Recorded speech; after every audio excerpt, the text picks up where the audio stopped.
I even allowed you to use my name, my family name, Stuart-Hargreaves. So what a mouthful that is, Yvonne Barry Stuart-Hargreaves.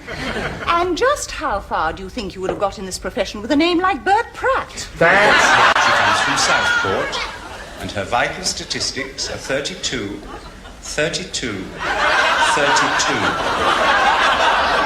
Her hobbies are advising people, character analysis, and witty conversation. I think you ought to vote for her, because she's different. Have you got a second-hand clothes stall in the market, then? How dare you? These are my ball gowns. Pardon me for living, Cinderella. But her announcements have a homely quality that the campers appreciate. She speaks their language. That girl, Sylvia, well, really, her accent is so effective. Well, the whole place is falling apart. They'll have to pay a very good salary to get me here next season. I think another £2 a week each, or we don't even discuss it. I blame him for getting involved with Gladys in the first place. Someone of his breeding has no defense against a girl like that. If a man who hasn't had much experience of women comes up against such blatant, brazen sexuality, you know as well as I do how he'll react. I do now, dear.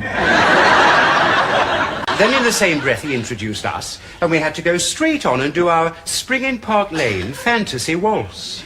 Well, Yvonne was in tears, but I was so embarrassed I didn't know where to put my face, let alone my feet. He was distraught, Mr. Fairbrother. And let's face it, Barry is the last person in the world you could call po-faced.